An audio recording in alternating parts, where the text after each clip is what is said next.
வணக்கம். நான் உங்க டைட்டன் சோமா. அண்டு இந்த எபிசோட பொறுத்தவரைக்கும் ஒரு முக்கியமான ஆர்மி டைட்டன் அவரை பற்றி தான் நம்ம பார்க்க போகிறோம்.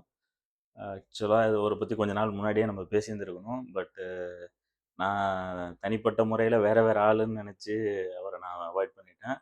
பட் அது எல்லாமே ஒரே ஆள் அப்படின்றத இப்போ தான் நான் புரிஞ்சுக்கிட்டேன். ஃபஸ்ட்டு இவரை பற்றி சொல்லணுன்னா, இவர் நம்ம ஊர் தமிழ்நாடு தான், தேனி ஆள். ஆர்மியில் சர்வீஸ் பண்ணி இப்போ ரீசெண்டாக கீர்த்தி சக்கர அவார்டு வாங்கின ஒரு மனுஷன் தான். இவரை பற்றி ஃபஸ்ட்டு நான் எப்படி தெரிஞ்சுக்கிட்டேன் அப்படின்னு பார்த்தீங்கன்னா, நம்ம கம்பத்தோட MLA, TVK MLA Jagannath Mishra அவரோட வீடியோ பதிவு ஒன்று நான் ரீசெண்டாக பார்த்துருந்தேன். அதில் பார்த்தீங்கன்னா, இந்த இராணுவ வீரரும் இவரோட மனைவியும் நிற்கும் போது சால்வை போற்றி அவங்க காலில் வந்து எம்எல்ஏ விழுந்தார்.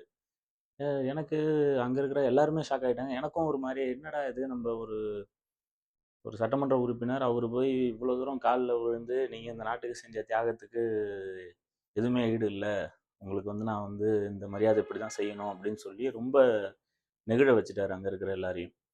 ஸோ அப்படி பார்க்கும்போது தான் அவர் யார் என்னன்னு தேட ஆரம்பிக்கும் போது தான் தெரிஞ்சுது. கொஞ்ச நாள் முன்னாடி நம்ம சிஎம் ஒரு ஆர்மி மேனை கூப்பிட்டு 48 lakhs rupees செக் அவங்களுக்கு கொடுத்து அவங்கள்ட்ட இருந்து அவங்களோட கை குழந்தைய வாங்கி தன்னோட மடியில் உட்கார வச்சு சிஎம் சீட்டில் உட்கார வச்சு அவங்கள்ட்ட எதிர்த்தாப்புல பேசிகிட்டு இருந்தார். ஸோ எஸ், அவர் வேறு யாரும் இல்லை, அந்த டைட்டன் பேர் லான்ஸ் நாயக் மீனாட்சி சுந்தரம். ராஷ்ட்ரிய ரைஃபிள்ஸில் ஒரு ஆர்மி மேனாக வேலை பார்த்தவர். அது மட்டும் இல்லாமல் 2024 டிசம்பரில் நம்ம எல்லைக்குள்ளார ஊடுருவின எதிரிகளை தாக்க போகும்போது இல்லை அவங்கள தேடி போகும்போது அவருக்கு நடந்த சில துயரங்கள் நம்மளையே பிரமிக்க வச்சிருக்கு. இதுக்கு கொஞ்சம் முன்னாடி அவர் பர்சனலாக சில விஷயங்கள் சொன்னதை நான் இங்கே சொல்லணும்னு நான் நினைக்கிறேன். என்னன்னு கேட்டிங்கன்னா, 2024 தீபாவளி அமரன் படம் ரிலீஸ் ஆனது எல்லாருக்கும் தெரியும். அதில் நடித்த சிவகார்த்திகேயனும் சாய் பல்லவியும் எப்படி நடிச்சிருப்பாங்கன்னு எல்லாரும் பார்த்தீங்க. அதோட ஒரிஜினல் கேரக்டர்ஸும் நம்மளுக்கு வந்து நல்லா தெரியும். மேஜர் முகுந்த் வரதராஜன் அந்த படத்தை பார்த்துட்டு இவர் அப்போ புதுசாக கல்யாணம் ஆகி உங்கள் மனைவியை கூப்பிட்டு போனவர், இதில் பார்த்துக்கோ, இதில் இருக்கிற மாதிரி தான் நாங்கள் அங்கே வந்து ராஷ்ட்ரிய ரைஃபிள்ஸில் இருக்கோம். ஸோ அடுத்த வாட்டி நான் வரும்போது நானும் குண்டு வாங்கி தான் வருவேன், அதனால் எல்லாத்துக்கும் நீ ரெடி ஆகிக்கோ அப்படின்னு சொல்லி அந்த படத்தில் சிவகார்த்திகேயன் எப்படி சாய் பல்லவிக்கு சொல்லுவாரோ, ரியல் லைஃப்பில் முகுந்த் அவங்க ஒய்ஃபுக்கு சொன்னாரோ, அதே மாதிரி ஒரு எடுத்துக்காட்டை இவர் சொல்லிட்டு போயிருக்காரு. என்ன ஒரு தீர்க்கதரிசி சார். சொன்ன மாதிரியே டிசம்பர் 2024 நான் சொன்னேன் இல்லையா, பேக் டு த சீன் பார்த்தா எதிரிங்க ஒரு 4-5 பேர் நம்ம எல்லைக்குள்ளே வந்ததுனால இவரோட வீடியோ பார்த்து தான் இந்த இன்ஃபர்மேஷன்லாம் நான் தெரிஞ்சுக்கிட்டேன். இவர் போய் அவங்கள தாக்க முற்படும் போதோ இல்லை தடுக்க முற்படும் போதோ அவங்க என்ன பண்ணிடுறாங்க, இவரோட உடம்பு மேலே புல்லட்ஸை ஃபயர் பண்ணிடுறாங்க. அதில் ஒரு புல்லட் வந்து கரெக்டாக சின்னில் பட்டு இந்த கீழ் வாயின்றதே மொத்தமாக ஓப்பன் ஆயிடுச்சு. மொத்தமாக ஓப்பன் ஆகி இவர் கூட வந்த 2-3 சோல்ஜர்ஸா இல்லை 4-5 சோல்ஜர், எனக்கு எக்ஸாக்ட் நம்பர்ஸ் தெரில, அவங்க எல்லாருமே இறந்துட்டாங்க. ஒருத்தவர் மட்டும்தான் என்னை வந்து தட்டி எழுப்புனாரு.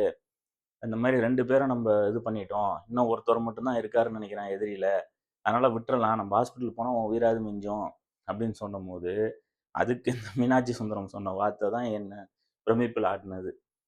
என்னன்னு கேட்டிங்கன்னா, அவங்க எல்லையில் இருக்கணும், நம்ம எல்லையில் இருக்கணும். நம்ம எல்லைக்குள்ளே அவங்க வந்ததுக்கப்புறம் நம்ம உயிரை பார்த்து அவங்கள விட்டோம்னா நம்ம நாட்டுக்கு செய்கிற துரோகம்னு சொல்லி திருப்பி முடியாத பட்சத்துலேயும் 3 நாள் கோமாவில் இருந்திருக்காரு. அப்போ அது எந்த லெவலுக்கு பாதிச்சிருக்குன்ற ஃபோட்டோஸ்லாம் நெட்டில் இருக்குது. அப்படிப்பட்ட ஒரு நிலைமையிலையும் நம்ம நாட்டுக்காகவும் நம்ம நாட்டு எல்லையில் போராடுன்ற ஒரு தீர்க்கமான எண்ணத்துக்காகவும் திருப்பி ஏஞ்சி போய் பாயிண்ட் பிளாங்க் ரேஞ்சுன்னு சொல்லுவாங்க, அதில் வச்சு அந்த எதிரியை அவர் சுட்டு வீழ்த்திருக்காரு. இதுக்காக நம்ம இந்திய அரசாங்கம் அவருக்கு வந்து கீர்த்தி சக்ரா விருது, அதாவது கேலண்ட்ரி அவார்ட்ஸ்ன்னு சொல்லுவாங்க, பரம்வீர் சக்ரா, கீர்த்தி சக்ரா, இந்த மாதிரி ஒரு நிறைய அவார்ட்ஸ் அதில் இருக்குது. அதில் மேக்சிமம் பார்த்தீங்கன்னா இவர் கூட போராடின நிறையா பேர் வாங்கினாங்க. ஆனால் அதில் திகைக்கும் என்னென்னா இவர் ஒருவர் தான் உயிரோடு வாங்கினார். மிச்சம் எல்லாருமே வந்து ஆர்மியிலேருந்து இறந்தவங்களோட குடும்பம் தான் வந்தாங்க. ஸோ அவங்களுக்கும் இந்த நேரத்தில் நம்ம சேனல் சார்பாக ஆழ்ந்த அனுதாபங்களையும், அவங்க தீர செயலுக்கு ஒரு சல்யூட்டையும் குடுத்துட்டு, நம்பளோட டைட்டன், நம்ம நாட்ட சேர்ந்த டைட்டனுக்கு ஒரு மிகப்பெரிய ராயல் சல்யூட்ட நான் இந்த நேரத்தில நம்ம சேனல் சார்பா வரவேற்கிறேன். இந்த மாரி டைட்டன்ஸ தேடி கண்டுபிடிச்சு, நிச்சயமா பாராட்டுறதுல என்னைக்குமே டைட்டன் சோமா சேனல் நிச்சயம் பின்வாங்காது. அந்த உறுதியை நான் இங்க குடுக்குறேன். ஸோ டைட்டன்ஸ், இந்த டைட்டனோட தியாகத்தையும், குறிப்பா அவங்க மனைவி இதெல்லாம் பொறுத்துக்கிட்டு 2 நாள் அவர பார்க்காம என்னாச்சோ, ஏதாச்சோன்னு அவங்க இருந்த வேதனை. இந்து ரெபெக்கா வர்கீஸ் அவங்க பட்ட வேதனைய அந்த சினிமால நம்ம பார்த்துட்டோம். பட் இவங்க பட்ட வேதனைய நம்ம இன்னும் எதுவும் பார்க்கல.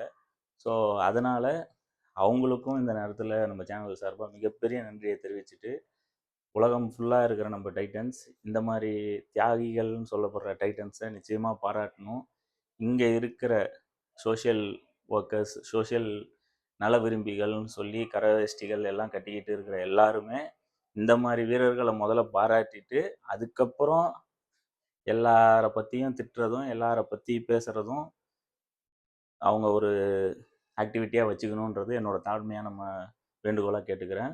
அடுத்த வீடியோவில் நான் உங்களை சந்திக்கிறேன். அன்டில் திஸ், நான் உங்கள் டைட்டன் சோமா. பை.